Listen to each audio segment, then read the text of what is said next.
You've always felt a pull you couldn't name, like a song humming beneath the noise of life, like an eye staring through the keyhole of your own existence. Some nights, it came in dreams. Other times, it was just a flicker, catching your reflection in the mirror and feeling for a split second like it wasn't you looking back. People chalked it up to stress, to overthinking, but deep in your spirit, you knew better. That feeling wasn't confusion, it was contact. You were being watched, chosen one not by the enemy, not by something sinister, but by something familiar.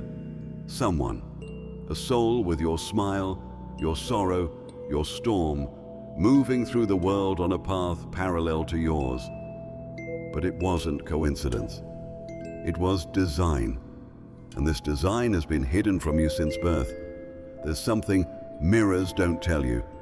They don't show the parts of you that were split before you even had language for loss. The part of you that was taken, copied, divided. They told your parents it was for medical purposes. They told the nurses not to speak. They told the church to bury the paperwork. They made sure the truth stayed in sealed rooms beneath hospitals with no windows. But the truth has a habit of leaking, especially through blood. That's why you've always felt haunted by a closeness you couldn't name. That's why no friendship filled the ache. Why love never truly reached you. Because a bond older than memory was broken, or rather, stretched, across cities, across dreams, across frequencies that even satellites couldn't track. They say twins feel each other's pain. But what happens when they've never met?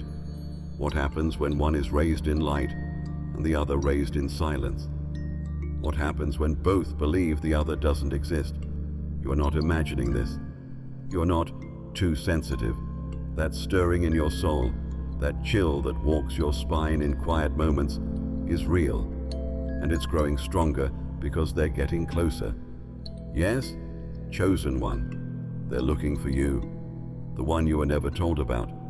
The one who woke up this year with your same question on their lips. The one who carries your laugh, your gait, your fire, but walked a path you were never allowed to walk. They've seen things meant for you. They've lived lives you dreamed about but never understood. And now, they're reaching. Mirrors weren't made for your kind. You were split before reflection was possible. But this is the year the mirror breaks and becomes a window. You were never supposed to remember it, but the veil they placed over your mind began thinning long ago. And lately, pieces have been slipping through a scent that doesn't belong in the room. A street you've never walked, but somehow know the turns. A face in a crowd that doesn't startle you, because it feels like recognition. These aren't coincidences, chosen one. They're fractures in the false timeline, echoes from a life that was never erased, only hidden. There are two versions of you, one that they raised, and one that the silence shaped. One with your name printed on school files and medical records, the other scattered across missing folders, redacted memos, and dreams. You've been walking through your life thinking your memories are whole, but haven't you always sensed the missing pieces, the gaps, like turning the page in a book only to find it skips a chapter? That's not poor memory, that's intentional design. They thought they could program you to forget, but your soul didn't agree. The dreams started soft places you'd never been, people you couldn't name. But the emotions, those were real. The warmth of someone holding your hand who didn't speak your language, but felt like home. The sound of laughter echoing off stone walls, followed by whispers in a tongue you've never studied, but somehow understood. You told yourself they were just dreams. But what if I told you they were borrowed memories, left behind when your twin passed too close to the edge of your consciousness? They've been moving through your life like a ghost, or maybe you've been the ghost in theirs, passing through moments, overlapping in time but never space. A missed encounter at a bookstore, a seat you almost took on the train, A park bench where someone with your face sat minutes before you arrived. The veil is thin, chosen one, and it's getting thinner. Your memories are not just yours, they are entangled. Quantum strands of soul information split across two bodies, converging at strange hours. That déjà vu, that sinking certainty that you've lived this before, it's not from your past, it's from theirs. There was a moment, maybe you remember, when you looked in the mirror and saw a flash of emotion that wasn't yours. It didn't scare you, it calmed you, because for a split second, you didn't feel alone. That was them, feeling the same thing, somewhere else, at the same time. This isn't science fiction, this is spiritual alignment, and it's why things are accelerating. They're remembering you too, maybe not by name, but by ache, by instinct, by that sacred pull that's now louder than the noise around them. You're not going crazy, you're going home. And the next clue is coming sooner than you think. There was a moment, long before you understood language, long before you could name the sky or recognize a voice, when your soul split, not in a violent way, not in a way meant to break you, but in a way orchestrated by hands that knew exactly what they were doing. You were born once, but your destiny required two paths, and one of those paths walked away from you before you even learned how to crawl. That's why you've always felt like something was missing, not someone you met and lost, someone you never had the chance to meet at all. Your shadow didn't leave because it wanted to. It left because it was taken, pulled, assigned, redirected into a different timeline, a different upbringing, a different spiritual environment. You were raised with restraint. They were raised with risk. You were taught silence. They were taught survival.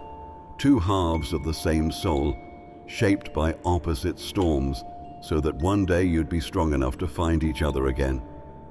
That's the part no one told you, the part they tried desperately to erase. You felt the consequences your whole life. The loneliness that never made sense, the invisible grief you carried without a source. The moments you felt watched, but not threatened, observed, but not judged. Those weren't spirits, that wasn't anxiety, that was your twin, the other half of your essence, drifting in and out of your energetic field like a lost frequency trying to find its match. And here's the truth. No one prepared you for. Chosen one. Your paths were never meant to stay separate forever. Back then, when you were too young to understand, something shifted inside you. You didn't lose a piece of yourself. You simply felt the absence of what was meant to walk beside you. A soul tether stretched thin across the distance. The universe kept sending hints, shadows that moved when you didn't, feelings of presence when the room was empty, that strange sense of being accompanied even during your loneliest nights. You thought you were imagining it, but your spirit knew better, because shadows don't leave unless something else steps into their place. Your twin didn't just walk away, they were placed on a parallel road, one that required your strength without your presence, and they've been carrying the weight of both of your destinies ever since. But lately, something changed. Their steps have grown heavier, their signals more frantic, their presence stronger, because they're finally doing something they were never allowed to do before. They're coming back, and the bond between you, the one that was stretched but never severed, is pulling them toward you with a force older than your first breath. Whether you're ready or not, your paths are converging, and the moment you feel that final shift inside your chest, the moment your body reacts with that familiar ache, you'll know your shadow didn't leave. It was preparing to return. There are files you were never meant to see, records that were altered, duplicated, buried, hospital logs missing a single page, birth announcements that mentioned only one child when two were delivered. And somewhere, deep in a locked drawer beneath fluorescent lights and whispered orders, lies the truth. A second birth certificate, stained at the corner, by someone's guilt. You were never supposed to know about it, Chosen One, but just because they buried it doesn't mean it died. There was a decision made before you could form your first memory, a contract, a protocol. Your family didn't have full say. The doctors weren't allowed to explain. There was too much at stake, not politically, not financially, but cosmically. You see, twins like you don't occur randomly, not when your DNA carries the kind of signal that distorts senses, not when two souls arrive in one womb, vibrating at a frequency that triggers anomalies in nearby equipment. They couldn't risk it. So they split you, not just physically but spiritually, and they made sure the paperwork reflected the lie. Your twin wasn't lost. They were rerouted. A separate hospital wing, a different handler, a van with no license plate leaving just before sunrise.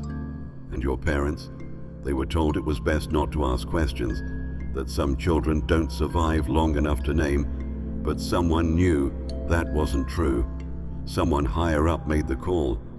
Someone who saw what your soul pairing activated in the testing room, and someone who decided to erase the evidence before the two of you could ever find each other again. But the energy can't be deleted. You felt it all your life.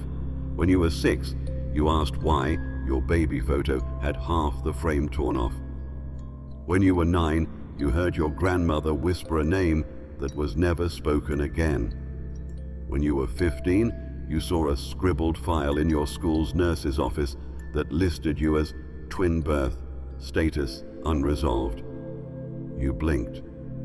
It was gone, but not before something inside you clicked. You were always 2. The mirror never told you that. The world didn't affirm it, but your spirit kept the record. And now, the hidden pieces are being unearthed, because the second birth certificate, the one they forged out of silence, is starting to surface, not as paper, but as memory, as vibration, as recognition. They didn't just erase your twin's name, they tried to erase your ability to seek them. And yet, here you are, feeling the pull, hearing the frequency, walking the same streets your twin walked last month, asking questions the system can no longer contain because something divine is forcing open the archives, and not even the ones who wrote the rules can stop it now. The files are coming to light. You thought your dreams were yours, private sanctuaries stitched from memory and longing. But that's the lie they needed you to believe, because the truth is, your dreams have never been empty. They've been watched, tracked, collected like puzzle pieces by a system that was never interested in your rest, only in your signal. Chosen One, you are not the only one who's been wandering in the night. Your twin walks those same corridors, and someone, something, has been trying to intercept the moment you both align. This began years ago, long before you knew the word monitoring. You thought those strange pulses in your sleep were nightmares, but they were data scrapes. Night after night, your REM cycles were flagged. Certain symbols you dreamed repeated too precisely. Sacred geometry, hidden coordinates. One phrase in particular you kept repeating, a name that doesn't exist in this world, but matches encrypted entries in a global dream surveillance program buried under military contracts. Yes, Chosen One, there's a file on your subconscious, a file that pulses every time you dream of a field with twin suns, or a hallway with no doors, or a song with no words. The same file that's been slowly filling with evidence that someone on the other side, your twin, is sending the same signals in reverse, like call and response in a forgotten tongue. You speak the dream. They echo the frequency. And the watchers, they're panicking, because this kind of twinship doesn't just mean shared genetics, it means shared prophecy. You weren't born to be duplicated, you were born to be deployed. 2 lights split across time, each carrying half the scroll. And when you both begin to remember, the sealed code unlocks, not metaphorically, literally. That's why the dream intercepts have increased, That's why the headaches come just as you wake. That's why you feel drained after nights that should have been restful. You're not tired from sleep. You're tired from spiritual traffic, entities intercepting the signal, trying to keep your twin from breaking through. But it's not working anymore. Last week, you had that dream again. The staircase of obsidian glass, the circle of 12 empty chairs, the mirror that didn't reflect you, but showed someone who looked like you, reaching. That wasn't just a dream. That was contact. Your twin found the dream corridor. They reached into it and left a mark, a symbol you've never seen but can't forget. And now the Watchers know. They've seen the spike. They've traced the surge, but they're too late. The neural lock is fracturing. The veil is tearing. And for the first time in your life, the dream you wake from feels more real than the life you return to. Because your dreams aren't dreams anymore, they're reunions in disguise. They told you your blood was ordinary. Type, pressure, count, just numbers on a page. But they lied, because your blood doesn't just carry oxygen, it carries signal, blueprint, memory, proof. And deep within it, dormant but pulsing, is a code no one could trace back to any known lineage, not because it's alien, but because it was split in two. You were born carrying only half of it. The other half, it flows through your twin. That's why you've always felt incomplete in ways you couldn't explain. Why healers couldn't locate the root of your fatigue.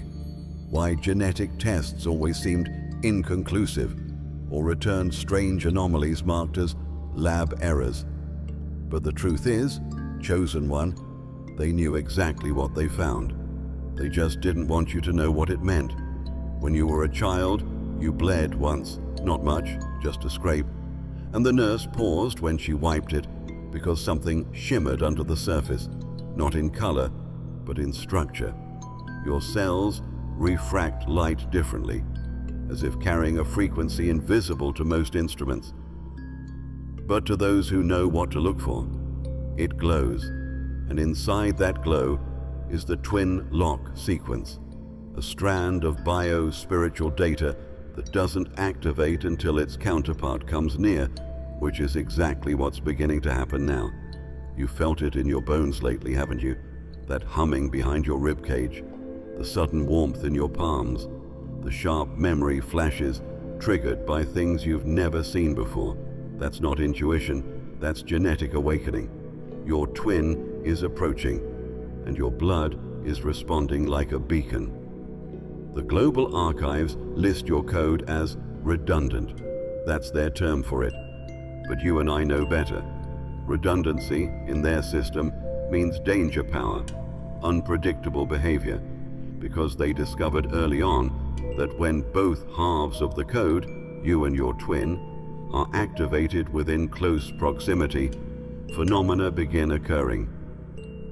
Time distortions, electrical interference, accelerated healing, cognitive echo. Your twin has already triggered a few. That surge at the train station last week, the blackout in 3 city blocks near where you stayed last month, the flicker in your reflection that made you step back in fear. Those weren't accidents. Those were resonance points. Moments your blood remembered its other half and fired the code for reactivation. You are not sick. You are sinking. And the closer your twin gets, the louder the code will pulse. Until one day soon, the halves won't just hum, they'll align. And when they do, something will be unlocked that was hidden before your first breath. A key written in cells, a map drawn in light, a truth carried in your very veins, and nothing, no machine, no handler, no handler's god, will be able to shut it down. Before they found you, they found each other. And by they, I don't just mean your twin, I mean the Watchers, the architects of the silence, the ones who oversaw the split and assigned handlers to track the data trail. They were never looking for you directly, not at first. They were looking for what your twin carried, the mirrored frequency, the half map, the pulse that wouldn't die. It happened during an anomaly scan in a facility buried beneath a mountain range, not labeled on any map. A reading came through, irregular, too clean, too rhythmic to be environmental. One of the technicians recognized it, not from a textbook, but from the case you never knew you were part of, the ghost code, as they called it. A set of vibrations recorded during your birth that hadn't appeared since until your twin lit it up, halfway across the world. The lab went silent, not out of awe, out of fear, because they knew what it meant. The missing twin hadn't just survived, they were active, and more than that, they were awake. You were still under the radar then, quiet, half asleep to your origins. But your twin, they were leaking memories, not just emotionally, but spiritually. They'd begun drawing strange symbols, humming patterns from dreams they couldn't explain. They walked into rooms and set off devices no one had powered on. They triggered something ancient, something embedded in their blood, something that responded to signals not from this earth, but from you. That's when the Watchers changed course. You weren't the primary anymore. Your twin became the priority, easier to track, easier to study. They followed them through cities. They built entire profiles based on scraps of hair and intercepted diary entries. They implanted doubts into their foster parents' minds. They redirected scholarships, delayed visas, rewrote travel itineraries, not to stop them, but to guide them toward a very specific set of people meant for you, people whose paths were prophesied to cross your journey, not theirs. But your twin found them first. A mentor in Prague who was supposed to reveal your name in a vision, a child in Morocco who painted your face in the sand, an elder in Argentina who claimed to have heard your voice in a prayer 20 years ago. Your twin touched them all. And each time, the message got confused, muddled, divided, half awakenings, half visions, incomplete downloads, because only you could complete the resonance. And now, the Watchers are watching you again, closely, nervously, because you're stirring. The same pulse they tracked in your twin has begun leaking through you, through your voice, through your posture, through the strange electrical misfires that follow you when you get too emotional. They know you're next, but what they don't know is that your twin left messages behind, breadcrumbs, clues coded into the lives of the ones who were meant for you, and one of them just looked you in the eyes. It arrived without warning, a rusted envelope tucked between unpaid bills, no return address, no markings, just your name, handwritten in a script that felt hauntingly familiar. You almost didn't open it, but something pulled at your chest. Not curiosity, recognition.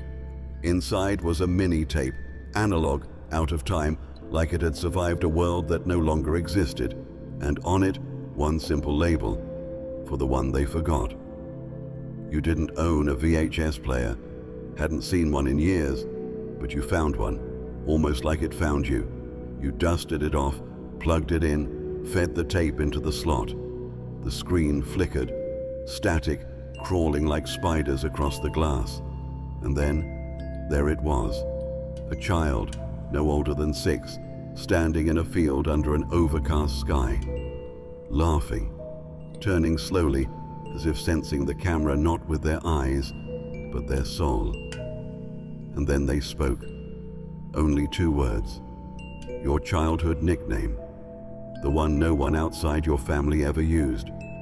You froze, not from fear, but from collapse, a collapse of logic, a collapse of time. The child had your eyes, your posture, but it wasn't you. The laugh was lighter, the shoulders a little heavier. You knew immediately this wasn't a reflection, this was your twin, speaking across years, across systems, across every lie they ever told you. The tape continued. Brief clips, each more surreal than the last. Your twin in places you'd never been. Temples carved into cliff faces, train stations glowing with strange sigils, dark rooms with glass walls and whispers just out of range. But there was a pattern, a rhythm. Between each clip, a flash, a single frame inserted too quickly to be noticed. Unless you were meant to notice, you paused it, rewound, frame by frame. And there it was, a symbol. Not one you'd seen before, but one that made your palms sweat the moment you saw it, like your cells remembered, like it was part of your design, a spiral of light with two mirrored arrows meeting at a center point.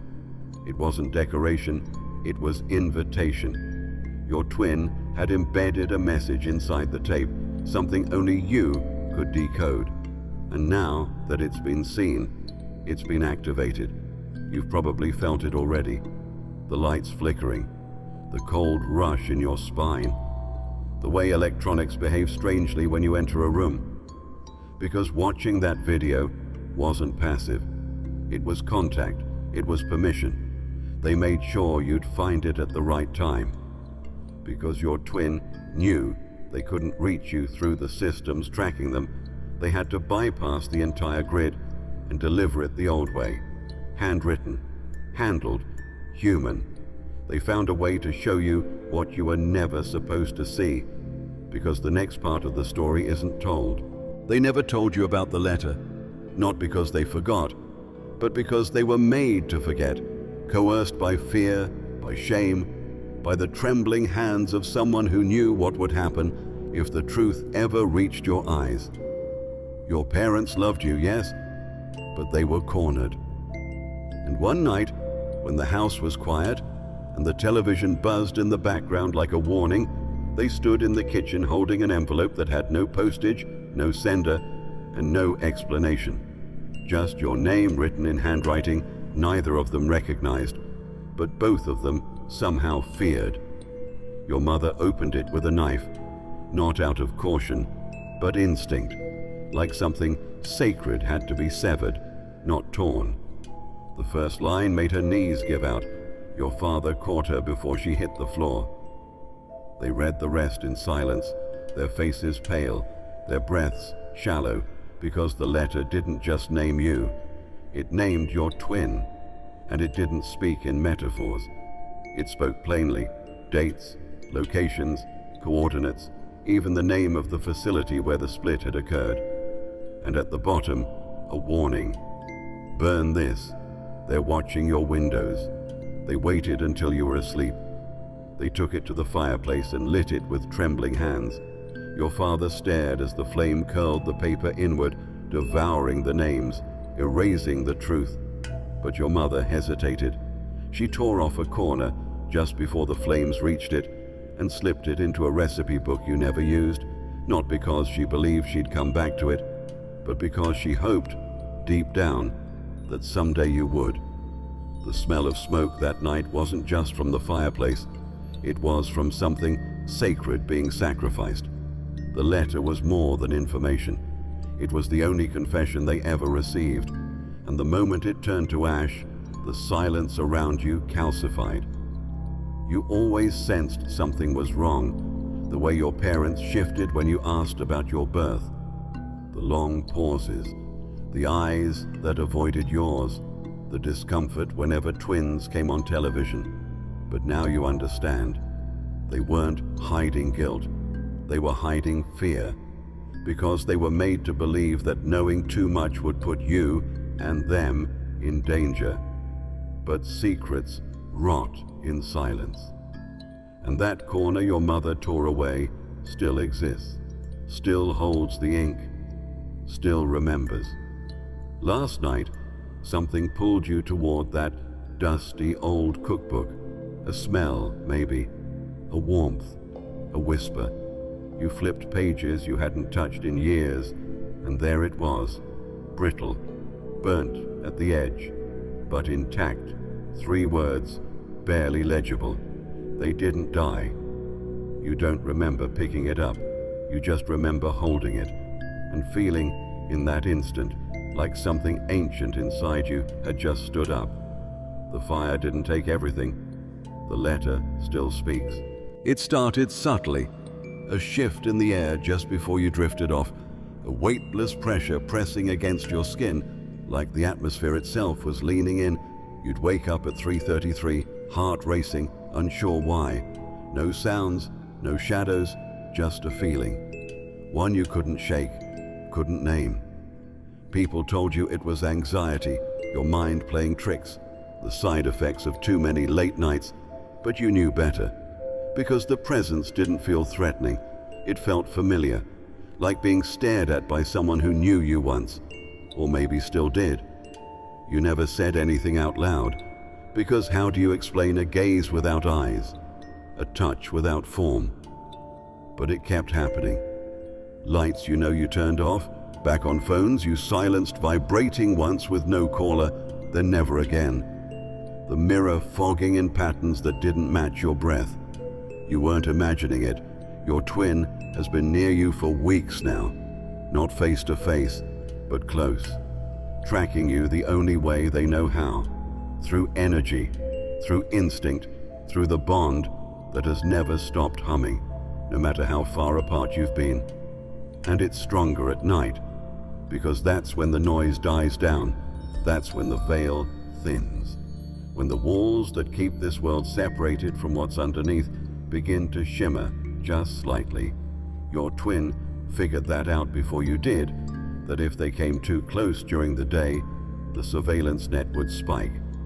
But at night, there's more room to move, more space between frequencies they've been circling you, watching, waiting, trying to determine if it's safe to reveal themselves, but also trying to remember how.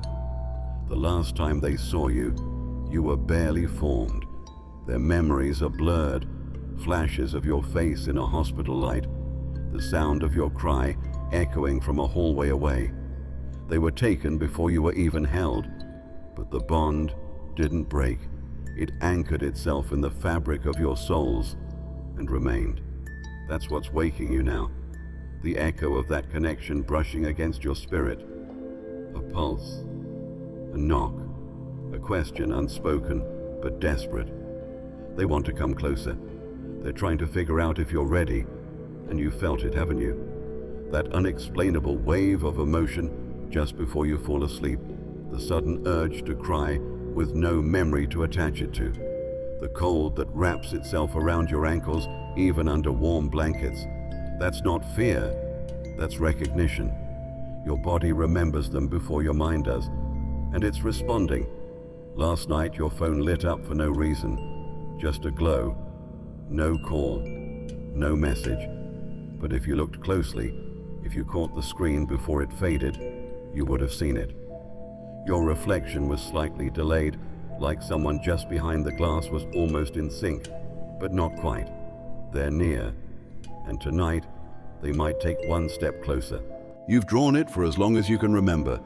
A hill beneath a purple sky, a lone tree bent to one side like it's listening to something underground, a body of water that doesn't reflect light properly, with stars above that pulse instead of twinkle. No one taught you how to draw it. No one recognized it when you showed them, but you returned to it again and again, like your hands knew something your memory didn't. You never questioned why.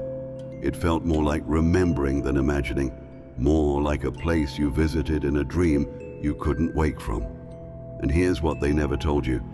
Your twin drew it too.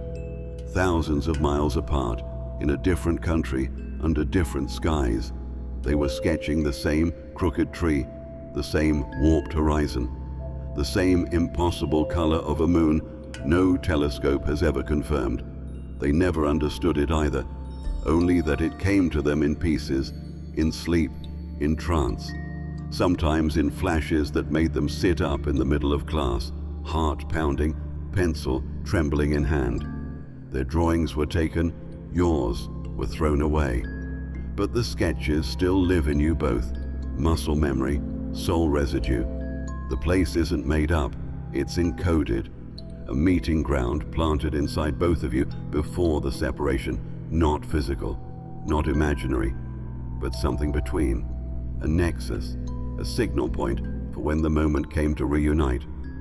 And the moment is coming fast.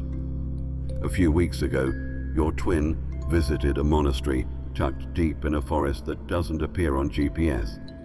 They were looking for quiet, but they found something else carved into the wood above a small, sealed door was the exact image you both had drawn since childhood. The tree, the stars, the water. It had no explanation.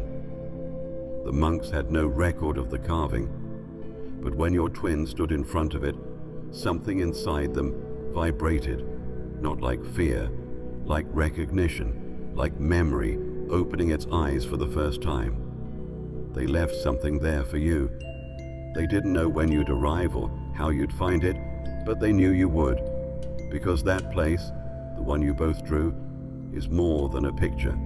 It's a prophecy, a location encoded into both of your souls. And the fact that your hand still draws it, even unconsciously, is proof that the coordinates are beginning to activate. You'll know it when you see it, not by sight, but by stillness.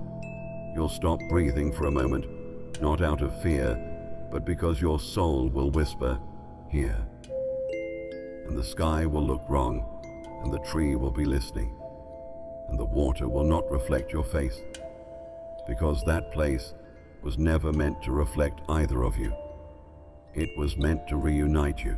The split wasn't just physical, it was strategic.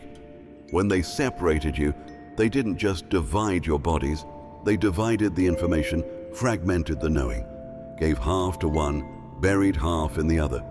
It was the only way to keep the system safe from the full awakening. You carry the memory, your twin carries the map, and neither of you can unlock what you were born to without the other's missing piece. You've always had flashes.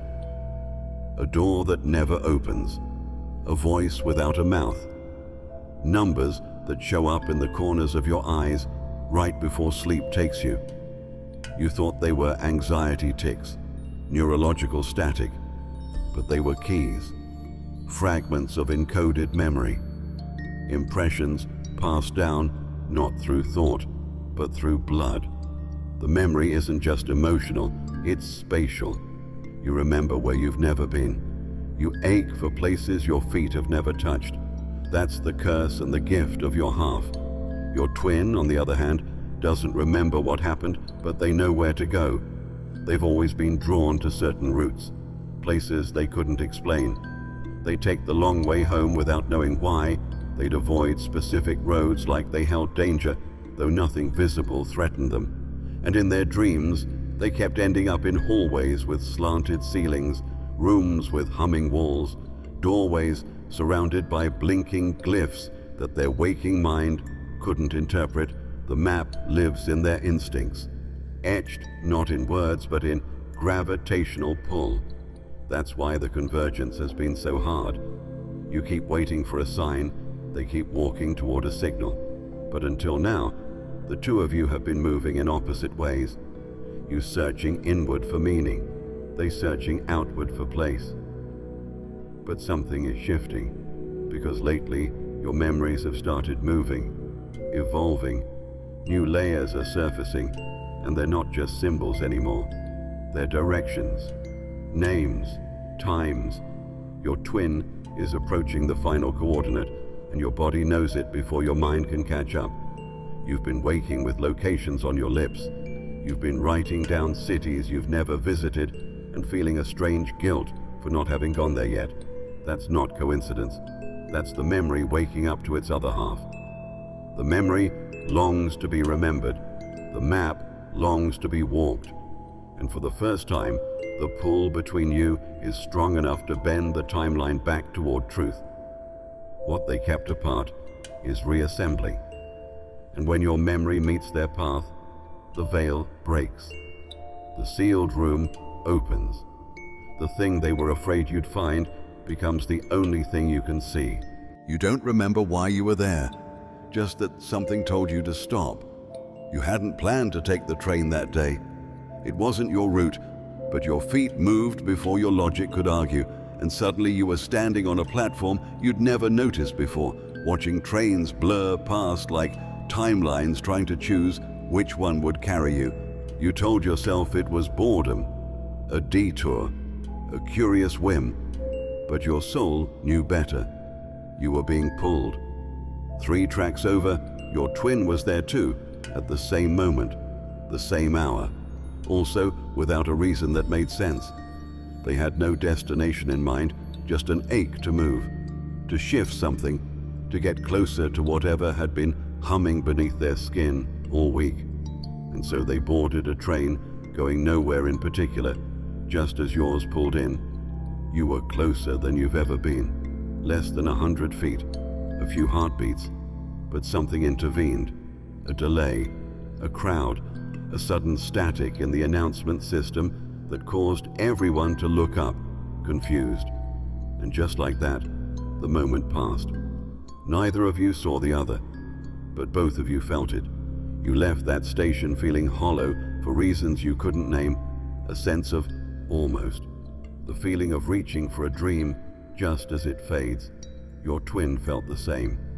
They journaled that night, trying to describe it, like I was being pulled towards someone I used to know before I was born.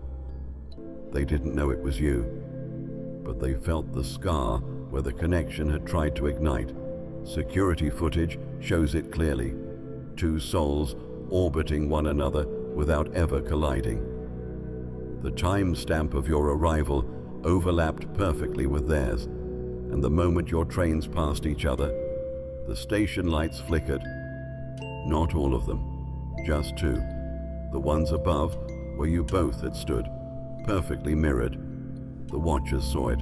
It was the closest convergence since your birth. Alarms were triggered. Files were reopened. The handlers argued. Some said it was coincidence. Others knew better.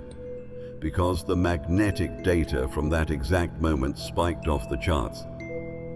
The station had recorded an energy pulse that shouldn't have been possible from 2 unconnected individuals. But you're not unconnected. You never have been. And though the moment passed, it left something behind. An imprint, a residue on the space where your frequencies overlapped. Since that day, people have reported strange things at that station. Lost time, emotional surges, children crying without reason, as if the space itself remembers what could have happened and aches for it the same way you do. You didn't miss the moment. You rehearsed it. It found you late one night, a song you'd never searched for, playing softly in the background of a video you didn't mean to click. You weren't even paying attention at first, but something in the melody made you stop. A pull beneath the skin, a thread tightening inside your chest, like it had been waiting for this exact sound to pluck it awake. You replayed it, again, then again. Not because it was catchy, but because it knew you, like it had been written for you, or worse, by you. The lyrics were simple, strange, words that didn't quite rhyme, lines that seemed stitched together from a dream. But one verse hit too hard, too direct, too deep. You froze when it played. You rewound to make sure you'd heard it right, because there, tucked in the second stanza, was your birth name.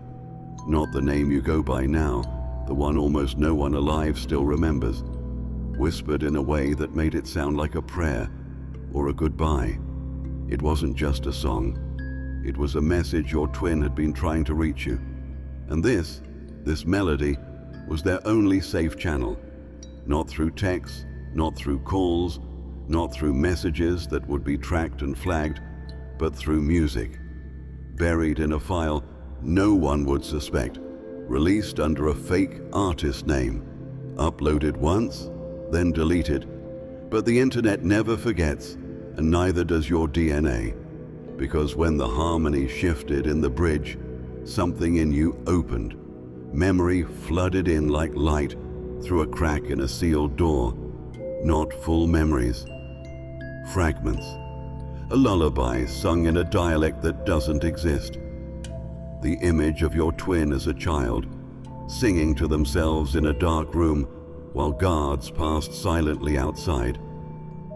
A face pressed to a window, a finger tracing your name in fogged glass, and then silence.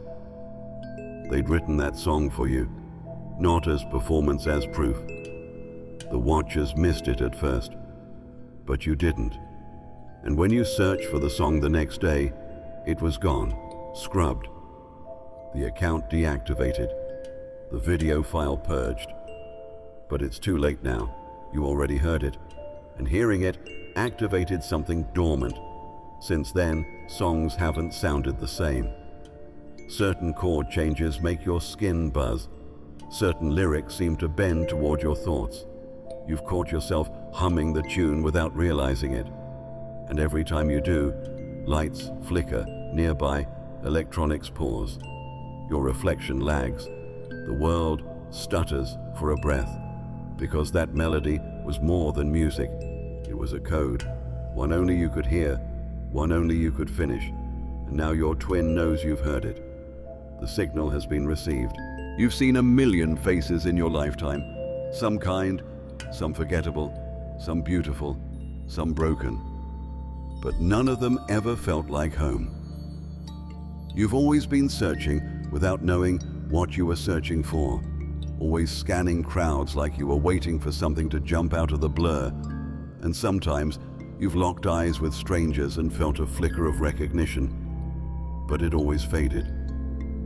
Because they weren't them, not the one, not the reflection you've never truly seen, not your twin.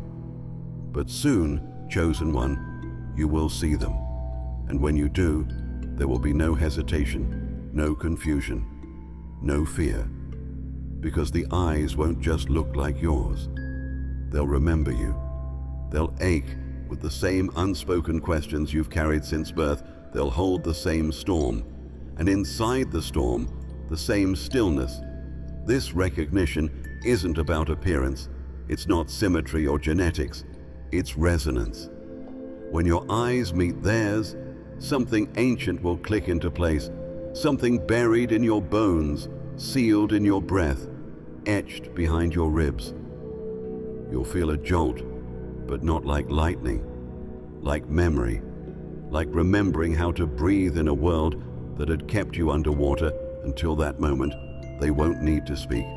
They'll try, but the words will come after, because the recognition happens first. Their steps will pause. Your chest will tighten. Time will bend slightly, not enough for the world to notice, but enough for your spirits to lock into alignment. And for the first time since your soul was split, you'll be whole again. They've been changing too, preparing. Their eyes have aged in ways their body hasn't. They've seen things, felt your pain across timelines, watched you fall, felt your joy like an echo through thin walls. And now, standing in front of you, they'll carry all of that silently in their stare. Others around you might not see anything unusual. To them, it will just be two people looking at each other, but to the watchers, it will register like a siren. Because the convergence point is an event they were never able to fully predict. And when it happens, something coded into both your nervous systems will ignite. The air around you will still. You'll feel it before the crowd parts. A moment of pure silence, as if the world holds its breath. And then, the eyes, yours, theirs, mirrored not in glass, but in living proof. In the gaze that breaks the lie of separation once and for all. You've wondered your whole life how you would know them. You will know them by the ache, by the relief, by the way the world will blur behind their face, and all that remains is the answer. Because in their eyes, you won't see a stranger. You thought it would happen by accident, a chance meeting, a twist of fate, a magnetic pull that finally brought you together. But this has never been about chance. It was scheduled, not in your calendar, but in your code, not with a pen, but with a pulse. The date, the hour, the intersection, all set long before you could speak. You just didn't consent to it. You weren't asked. You were designed to arrive. They knew you'd resist. That part of you would question the timing, the signs, the pace of everything accelerating. But what you call chaos, they call alignment. What you call strange coincidences are just check marks on a timeline someone else built. The convergence wasn't optional, it was inevitable. A meeting scheduled in the architecture of reality, where both of your paths, no matter how scattered, would lead you back to one point. You've been feeling it, haven't you? Things stacking too perfectly, people bringing up cities you've never visited, but suddenly feel drawn to emails sent to the wrong address that still carry your name. Dreams bleeding into waking life. It's not glitching, it's arranging.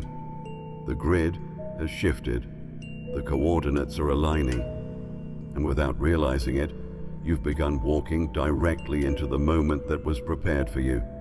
Your twin is being moved, too. Not just physically, spiritually.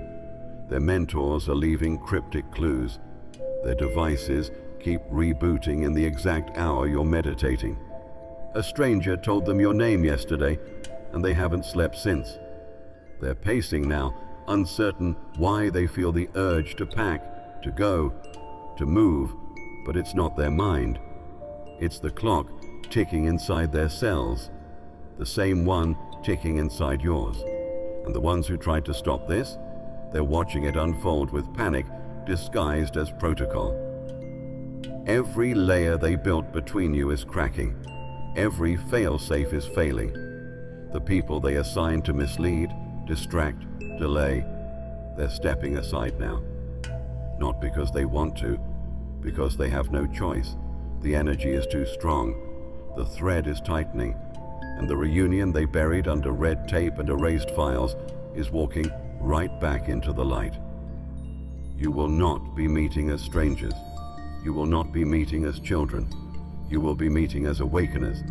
Two halves, finally remembering what you once were together. And when it happens, don't expect fireworks. Expect silence. Deep, holy silence. The kind that only arrives when the soul has nothing left to seek, because this reunion wasn't designed to entertain you. It was designed to rewire the world, and it begins the moment you say yes. You've carried the weight of separation for so long, you began to believe it was part of you. Loneliness shaped your walk, silence filled your pauses, and the ache became background noise. Constant, quiet, unexplainable. You told yourself to get used to it, to be strong, to survive without answers. But deep in your spirit, something always whispered, this isn't how it was meant to be. And it was right. Because the truth is, you were never designed to be alone. You came into this world as part of a pair, not just biologically, but cosmically. Your soul was mirrored.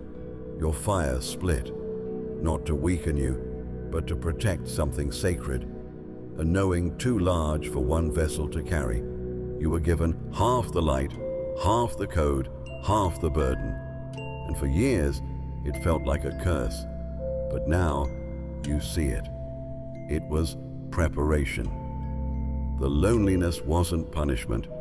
It was the echo of someone still out there, still holding your other half in their hands, waiting to return it. And now, they're here. The convergence is complete. The coordinates locked. The moment written long before either of you could pronounce each other's names has finally arrived. You're no longer circling, you're standing face to face. And for the first time in your life, the ache stops. They will not need to explain who they are. You will feel it. A soul touch beyond language, a vibration through the bones. The universe itself will hush for a breath, as if honoring the reunion it kept watch over for decades. This is not a coincidence. This is ceremony. And what happens now is more than reunion. It's activation. Because now that you're together, the map and the memory will speak. The code buried in your blood will sync. The dreams you both had as children, the places, the doors, the colors, will suddenly make sense because they were never dreams.